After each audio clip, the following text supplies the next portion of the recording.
Apple has just unveiled the all-new iPhone 17 lineup, and these iPhones are pretty darn impressive. In this video, I'll tell you everything you need to know about all the new iPhone models, then I'll make my recommendation on which ones you should buy. So we'll get started with the base model iPhone 17. This is probably the most boring iPhone that Apple announced today. It's available starting at $799, and the storage is now coming in at 256 gigabytes, which is a lot better, especially for 2025. It's available in 5 colors. It's available in mist blue, sage, lavender, black, and white. Compared to the colors of the iPhone 16, these are a little bit less saturated, but I still do really like these colors. In terms of the display, the iPhone 17 is getting a pretty big update when you compare it to the base model iPhone 16. First of all, the display is actually bigger now. So it's going from 6.1 inches to 6.3 inches. The iPhone actually isn't going to feel that much bigger in your hand because now the iPhone 17 has ultra thin borders, and I believe just based on the renders and photos on Apple's website, it actually has the same border size as the iPhone 16 Pro, which on my iPhone are pretty darn thin. And possibly the biggest and most exciting news about the iPhone 17 base model is that it finally has a ProMotion display with up to 120 Hz. Some people just can't see the difference, and some people can't use a base model iPhone because the refresh rate is so bad. Luckily, that's no longer an issue. Every single iPhone that came out today has ProMotion 120 Hz. It just goes beyond the refresh rate because the screen is an LTPO technology display, meaning it can ramp down and ramp up to save battery life. On top of this, it also enables the always-on display. This is something I honestly wasn't expecting on the base model iPhone 17. I thought they were going to preserve that for the iPhone 17 Pro. But no, it is completely here. It's fully featured. On the base model iPhone 17, we have ProMotion, adaptive refresh rate, and an always-on display. And on top of that, the base model iPhone 17 also gets a peak brightness of 3000 nits when you're outdoors. Again, the same as the iPhone 16 Pro, which I have right here. And it's very impressive when you're outside and the sun is right on your screen. The iPhone 17 also has a all-new Ceramic Shield 2, and Apple says this is going to be even more scratch resistant than the previous version of Ceramic Shield. That's always the one gripe I have with iPhones is you may drop it and the screen might not crack, but they always scratch. So hopefully with this new Ceramic Shield version 2, the scratches are going to be a lot less noticeable. Apple also says there is an all-new 7-layer anti-reflective coating on the iPhone 17's display. So I don't know if this is going to be as good as the really impressive anti-reflective coating on the Samsung S25 Ultra. It's nice that Apple is saying there is a new coating, so hopefully it'll be a little bit more visible in light. And with the new iPhone 17, Apple has obviously come out with a new processor. So the A19 is now the chip, which is inside the iPhone 17. It's kind of hard to keep track of all these numbers with iOS 26 and the A19 and the iPhone 17, but bear with me. The Apple A19 chip is the only base model chip of any of the iPhones we're going to talk about, which is kind of interesting. Apple says that the GPU performance is going to be 20% faster than the iPhone 16. It has a 6-core CPU and a 5-core GPU. The base model iPhone 16 was already plenty fast for the users that were just buying it just to use it as a normal iPhone, so performance is not going to be an issue on this new iPhone. And moving on to the battery, this is where it gets pretty impressive. I don't know if I misheard it in the keynote, but I have my notes written down, and I recall hearing Apple saying it has up to 8 more hours than the base model iPhone 16, and they attributed that to the new display technology because the iPhone 17 now has that LTPO display where it can ramp down the refresh rate. So compared to the iPhone 16, it was always sitting at 60 Hz, even if your phone was just sitting on and you weren't doing anything. That's constantly draining the battery life. But here on the iPhone 17, if you're not touching your screen, it's going to sit at 1 Hz, which is going to preserve a lot of battery. And this iPhone 17 should have a lot better battery than the iPhone 16. And it might be one of the #1 reasons people upgrade to this iPhone. Okay, now moving on to the cameras. The iPhone 17 has a pretty similar camera to the iPhone 16. It looks pretty much the same on the back. This is the only iPhone this year that has the same design as the iPhone previous in terms of the camera bar at the top. So it has a 48 megapixel main camera, which is capable of doing a 2x optical crop. And you also have the ultra wide camera. So with the two cameras, you essentially have 3 lenses in your pocket with the ultra wide, the 1x, and the 2x. And with this camera, even though the specs are pretty similar to the iPhone 16, the #1 thing you have to think about when you're taking photos on your smartphone is the processor inside, the ISP or the image signal processor. Even though the camera hardware may be similar to the iPhone 16, with the new A19 chip inside the iPhone, Apple is always making improvements to how the system is processing the photos. So on the iPhone 17, you are going to notice a lot better image quality, and I think a lot of the improvements are going to come in low light as well. However, that is not the most exciting part about the camera on iPhone 17 because the front facing camera got a lot of upgrades that we weren't really expecting, and they're very, very exciting. So, first of all, the front facing camera is now 18 megapixels. All the rumors were saying 24 megapixels, but they were completely wrong. So, we have an 18 megapixel front facing camera. What's really cool is that the camera is a center stage camera. So, similar to what we have on some of the Mac products and the iPads, the camera is now able to keep you in frame. So for example, when you're on a FaceTime video, even though the camera is ultra wide angle, it's always going to keep your face in the center of the frame. Also, when you're taking a selfie, the camera is automatically going to zoom out to include more people because it's going to use AI on device to detect when people are in the frame, and it's going to adjust the zoom accordingly. And then the final really cool thing about this front facing camera is that the sensor is actually a square. So if you don't know, most camera sensors are a 4:3 aspect ratio. That's why when you take your iPhone photos like this versus like this, they come out looking different, if you take a photo horizontal versus vertical. But now on the front facing camera on the iPhone 17, it's completely square. And that means you can now take a selfie the normal way like this, but still have the photo look like it was shot like this. So it's a really cool feature. It's going to make it a lot easier to hold your iPhone when you're taking group selfies. And again, the phone is going to automatically zoom out to capture everyone in the frame. I think these front-facing camera upgrades are definitely one of the biggest upgrades to the iPhone 17, and a lot of people are going to love this. So that is the base model iPhone 17. It comes in those 5 new colors I mentioned. It has a new starting storage of 256 gigabytes. It has a much better display and a larger display, ProMotion 120 hertz, upgraded cameras, and especially the front-facing camera is going to be a lot better. All of that for the exact same starting price as the iPhone 16, $800. Okay, now moving on to something a little bit more exciting, the iPhone Air. It wasn't called the iPhone 17 Air, it's just called the iPhone Air. Apple is completely starting a new naming scheme, so just like they did with the iPad Air, we now have the iPhone Air. It is only 5.6 millimeters thin. It's absolutely insane. Based on the photos and renderings we saw at the Apple event that we just watched, this thing looks so impressive, and I just want to get my hands on it and hold it just to see and feel how light it is. Apple always does such a good job at making you want to just feel their products and get in the store, but it looks so impressively thin. And something that surprised me is that the borders on the iPhone Air is actually polished, and I honestly really miss that. Starting with the iPhone 15 Pro, Apple went to more of a matte finish, and I didn't really like that. It kind of took away that jewelry look, the upscale look that iPhones had. And I'm really glad that now with the iPhone Air, Apple now has a polished frame. And that frame is now titanium. And this is actually the only titanium iPhone in the lineup now. The iPhone 17 we just talked about is aluminum, and the iPhone 17 Pro and Pro Max that I'll talk about in a little bit are also aluminum only. So the iPhone Air is the only iPhone that's made out of titanium, and I think Apple went ahead and polished the edges to kind of make that distinction. The iPhone Air also has the upgraded Ceramic Shield version 2, again, which is hopefully going to be better at resisting scratches. And something that's really cool is it no longer has an all glass back. It actually has a ceramic shield back. So the backs of iPhones are always known for cracking and scratching, but they now have the exact same ceramic shield on both sides, which hopefully is going to be a lot better with durability. And Apple actually said this is one of the most durable iPhones that they've ever made, which honestly surprised me for something that's so thin. I feel like you could just bend it by sitting on it, but they said they put it through their bend tests and everything, and it's a very durable iPhone. And just like the updates we saw with the iPhone 17, the base model, we have those on the iPhone Air. So it has an always-on ProMotion LPTO display, and the size of the display is 6.5 inches. So it's kind of right in between the iPhone 17 and the iPhone 17 Pro Max. I think this is going to be a really good mid-level size iPhone for someone who doesn't want a giant phablet in their pocket, but they also want a little bit extra screen size. Another thing I want to quickly mention about the design, Apple always has goofy terminology for the way they design their phones, like the dynamic island, and they didn't call it the notch on the iPhone 10, they called it the true depth camera housing.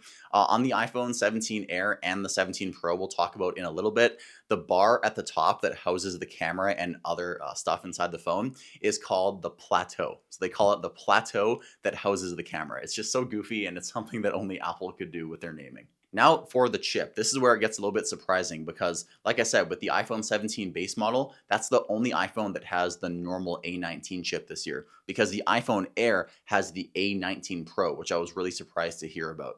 It is a bin down version compared to the iPhone 17 Pro, which I'll talk about in a little bit, but it does have better performance than the base model iPhone 17, which is kind of surprising. I believe Apple went ahead and put the A19 Pro chip in this Air because the Pro chips are always known for being a little bit better in terms of efficiency and battery management. And that's really important on an iPhone that's only 5.6 millimeters thin. And Apple went ahead and did some other stuff in terms of efficiency with their own chips, which I think is really going to make a difference in battery life. So the first thing is there's an all new chip inside the iPhone Air. It's called the N1. So this is responsible for Wi-Fi, Bluetooth, and also Thread home networking. This was handled by another chip previously. I don't know who made it, but I guess Apple is now making their own chips for Wi-Fi, Bluetooth, and home connectivity. And there also is an updated version of the C1 modem. So Apple is moving away from Qualcomm modems, and we first saw this with the iPhone 16e. It had the C1 modem. It wasn't as good as the Qualcomm ones, but it was good for a budget iPhone 16e, which was pretty cheap. But now in the iPhone Air, we have the C1X. Apple says that this modem is going to be much, much faster than the one in the iPhone 16e. In fact, they said it's actually faster than the modem inside the iPhone 16 Pro. And you know, whenever Apple designs their own chips, their own silicon, the efficiency is always going to be better. So in terms of the new chips with the N1 and the C1X, I think efficiency is key here, and these iPhones are going to get probably okay battery life with these new chips. Based on how thin it is, I'm not going to say the battery life is going to be good, but I think it will be manageable. The iPhone Air has one camera on the back. I believe it's the exact same camera as on the base model iPhone 17. You can take 1x and 2x cropped photos. There's no ultra wide, there's no second lens. It looks like a very cheap budget iPhone when it only has one camera on the back, but it's kind of nice that you can get that 2x crop at full optical quality. I think if I do get this phone though, I'm really, really gonna miss the ultra wide. And then just as I mentioned on the base model iPhone 17, it also has that new square aspect ratio 18 megapixel center stage front facing camera with all the features I mentioned before. And when Apple was unveiling the iPhone Air, they showed off a really cool feature, which is dual capture video. So you're able to film something with the rear facing camera and also record your own reaction with the front facing camera. They didn't promote this with the base model iPhone 17, so I don't know if the 17 has that feature. I do know that if the Air has it, the Pro is going to have it, but I don't know quite yet if the base model iPhone 17 is going to have that dual capture video. Something that's quite polarizing with the iPhone Air is that it is eSIM only worldwide. No matter where you are in the world, it is eSIM only. Apple is not designing any iPhone Airs that have a physical SIM slot anymore. That's not the case with the iPhone 17 and the iPhone 17 Pro, but the iPhone Air will not have a SIM card even in China, which I was kind of surprised about. I'm a little bit annoyed. I just like popping out my SIM card when I get a new iPhone. So I guess I'm going to have to figure out how to transfer my plan to eSIM if I plan on using the iPhone Air. Apple didn't really go into much detail about the battery. All they said is that it has good battery life and it will last you all day.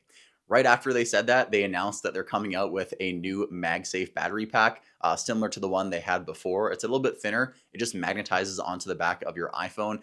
So it doesn't really sound good if they say battery life is good, but then right after they say we also are selling this battery pack. I wouldn't expect amazing battery life. I'd say it would just be okay.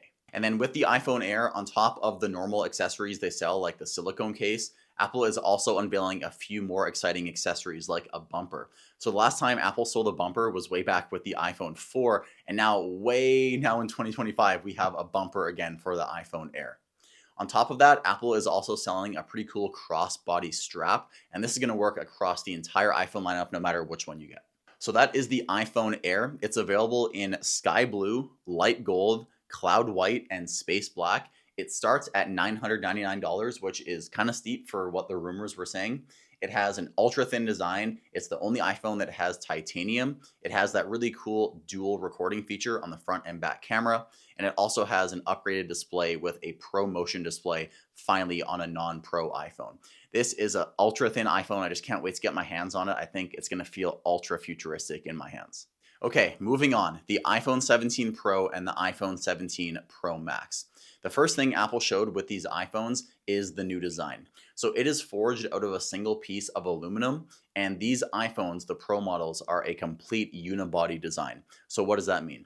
Well, essentially, Apple is going to take a giant hunk of aluminum and they're going to carve it out until they get the shape of the iPhone casing. iPhones before this, like the iPhone 16 Pro, are pretty much a glass sandwich. So we have the titanium frame and then we had glass on the back and the front.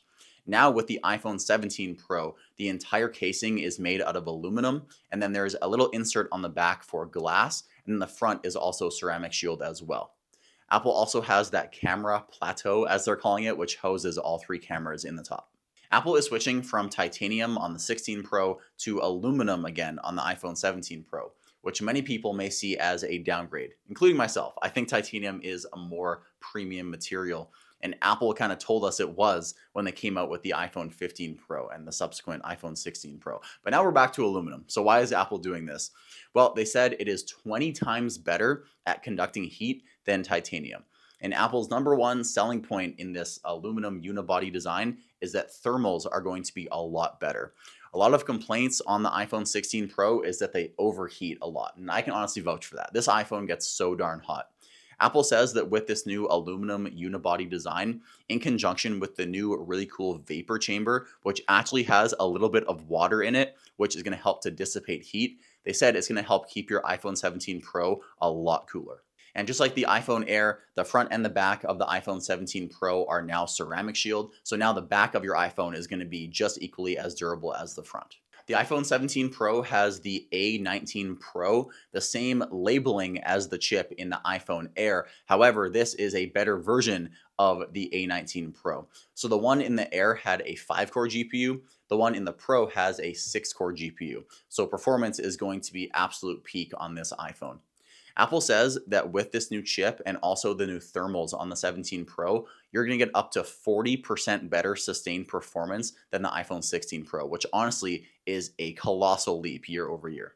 The displays are pretty similar to what we have in the iPhone 16 Pro and 16 Pro Max. So it's not like we have an ultra high refresh rate or even brighter display. Apple didn't mention anything about that, and the displays are honestly the same size too as the iPhone 16 Pro and 16 Pro Max.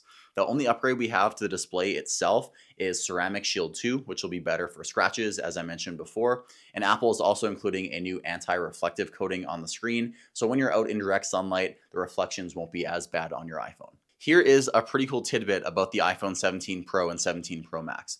Apple is going to be selling models with a SIM card tray and without a SIM card tray. But I think there's going to be a lot of people that are trying to get the model that's eSIM only. And that's because Apple showed us a diagram, and on models that don't have a SIM card tray, Apple's actually squeezing a little bit more battery into that space. And they said you'll be able to get 2 more hours in models that have an eSIM.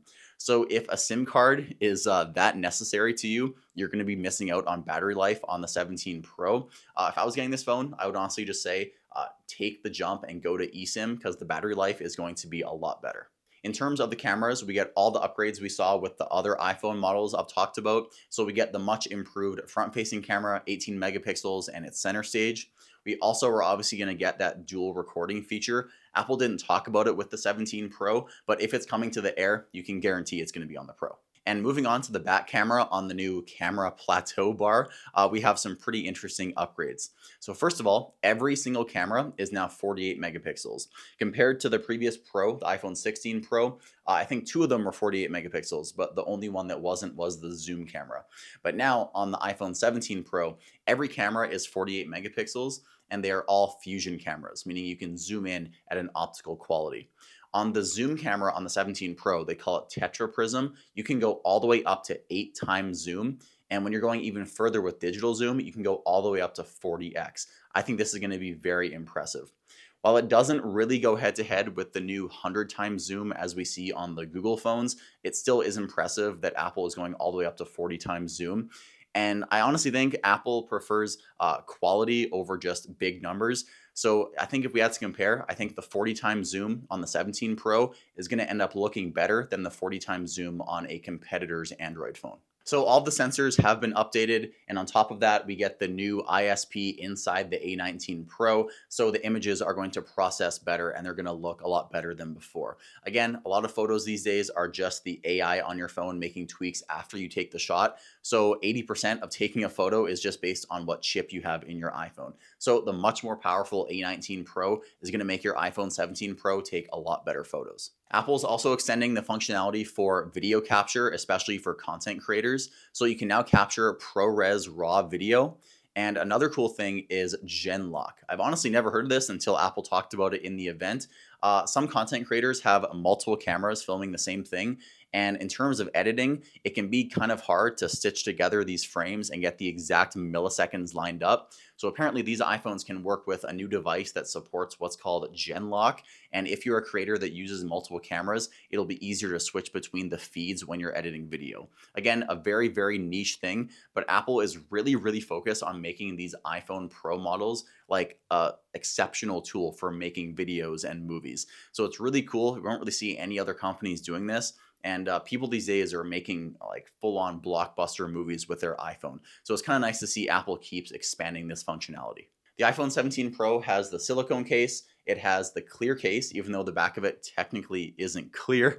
And then there's a new case that they're calling Tech Woven. So they are completely replacing fine woven. That case was just horrible. It stained and it got damaged. It was horrible. Don't even buy it. But now there's Tech Woven. I want to get my hands on this case to see what it's like. It looks pretty cool. So I want to try it out. But we have three cases, silicone, clear, and Tech Woven.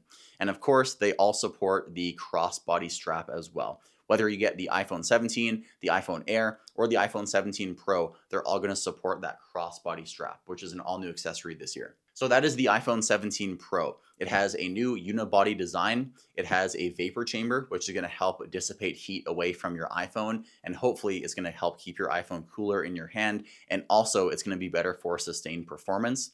It has the upgraded 48 megapixel cameras on the back, the improved front-facing camera, and hopefully battery life is going to be a lot better on these iPhones as well. They start at $1099 for the Pro, $1199 for the Pro Max, and they come in some pretty cool colors. There is a deep blue, a silver, and a really, really cool cosmic orange that I just need to get my hands on and see in person because this color looks absolutely sick. So, which iPhone should you buy this year? I first want to start off by mentioning that worth is completely subjective. So if an iPhone is worth it to person A, person B sitting right next to them, it might not be worth it to them at all. So I want to quickly mention that, but I want to give you my 2 cents on the matter. In terms of the iPhone 17 base model, I think this is a damn good upgrade. If you were someone who had the base model iPhone 15, but you held off on upgrading to the 16 because honestly that wasn't really that big of an upgrade, I think now is a great time to upgrade to the iPhone 17. And I say that because of two reasons. Number one, the front-facing camera is so much better. And a lot of people who use just the base model iPhone take a lot of selfies. And all of those improvements, whether it's taking horizontal photos when you're holding the phone vertically or center stage in FaceTime, it's going to make your selfie game so much better and more enjoyable. And I guarantee all the people that buy the base model iPhone 17, the number one thing they're going to say about it is that the front-facing camera is a lot better. And number two is the display. The display on the iPhone 17 is so much better in so many different ways. Number one, it's bigger. Number two, it's brighter. Number three, it's more immersive with thinner borders. Number four, it's smoother with 120 hertz. Number five, it's more efficient. So this is a huge upgrade in terms of display. If you've never used a display that's LTPO 120 hertz, it is so smooth when you're scrolling, but you also get the added benefit of better efficiency, which is going to make your battery life better. Because when you're not using your phone, it's just sitting at 1 hertz and it's not draining your battery life constantly. On top of that, because of the 1 hertz ultra low refresh rate, you also now get always on the base model iPhone. This is amazing. If you've never used always on, your phone can just be sitting, and without even touching it, you can check the time and notifications that come in. So if you're someone who doesn't care about having an ultra thin iPhone and you want better battery life than the iPhone Air will offer, and you don't care about having the most cutting edge iPhone with insane cameras and vapor chamber cooling, this year I just recommend getting the iPhone 17. And honestly, I think the iPhone 17 is going to be one of the most popular iPhones this year. In terms of the iPhone Air, this segment is going to be pretty quick. I'd say just buy the iPhone Air if you want to be on the most cutting edge, futuristic feeling iPhone. Because honestly, everything that the iPhone Air has, you can get from the base model iPhone 17. Really, the only other upgrades you kind of have on the Air is the frame is made out of titanium instead of aluminum, and the titanium is polished, which makes it look a little bit nicer. And you also get a slightly better A19 Pro instead of the A19. But keep in mind, the A19 Pro in the Air isn't as good as the A19 that's in the iPhone Pro. So you get kind of a mid-range chip in the lineup. But other than that, you are going to get worse battery life, and you're also going to get one less camera with the Air. The Air is, however, very futuristic. So if you want that ultra thin, really futuristic phone and you just want to feel like you're on the cutting edge of technology, I'd recommend getting the iPhone Air. Honestly, I think I'm going to get the Air just because of how thin and light and really cool it looks in your hand. And now for the iPhone 17 Pro. Buy this iPhone if you want the absolute best iPhone experience possible. The biggest display, the best cameras, the best thermal performance, the best battery life, everything. It's the most expensive iPhone, so it's going to give you the best experience. The only thing you won't get is the ultra thinness of the iPhone Air. Other than that, it'll be the absolute peak iPhone that you can buy, and it's obviously the most expensive one, so it kind of makes sense. When we compare this to the previous Pro models, I do think this is a pretty big jump. When we went from the iPhone 15 Pro to the 16 Pro, Apple didn't really introduce anything at all. And now with the 17 Pro, we have upgraded cameras, we have new fun colors, we have an all new design with a new material in the unibody design. So I think if you were holding off on upgrading to the 16 Pro, I think you made a good decision. The 17 Pro is now a very, very good upgrade. So that's going to do it. Let me know in the comments what you think about the new iPhones this year. And if you're going to pick one up, also let us know in the comments down below. If you guys found this video interesting, informative, helpful, anything, please drop a like as it does help us out quite a bit. With all that said, my name is Michael with IDB. Thank you so much for watching, and I'll see you in the next video.